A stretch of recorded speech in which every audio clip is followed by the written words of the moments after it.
IPL 2025లో సగం మ్యాచ్లు పూర్తయ్యాయి. ప్రతి జట్టు ఖాతా ఓపెన్ చేసింది. కనీసం ఒక్క ఓటమిని చవిచూసింది. ప్లేఆఫ్స్ రేసు ఉత్కంఠభరితంగా మారింది. ముంబై ఇండియన్స్, సన్రైజర్స్ హైదరాబాద్పై 4 వికెట్ల తేడాతో గెలిచి తన ఖాతాలో మూడో విజయం నమోదు చేసింది. వాంఖడే స్టేడియంలో జరిగిన మ్యాచ్లో హైదరాబాద్ 162 పరుగులే చేయగా, ముంబై 18.1 ఓవర్లలో లక్ష్యాన్ని ఛేదించింది. ఈ విజయంతో ముంబై 7 మ్యాచ్లలో 6 పాయింట్లతో 7వ స్థానంలో కొనసాగుతోంది.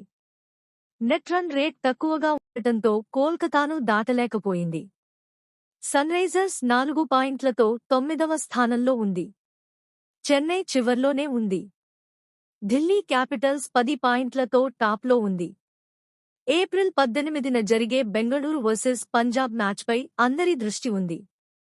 రెండింటికీ తలో 8 పాయింట్లు ఉండటంతో విజేత టాప్ స్థానాన్ని అధిరోహించే అవకాశం ఉంది.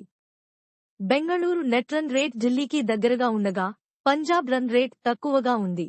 మరిన్ని లేటెస్ట్ అప్డేట్స్ కోసం లైక్ చేయండి, షేర్ చేయండి మరియు మా ఛానల్ని సబ్స్క్రైబ్ చేయండి. థాంక్యూ.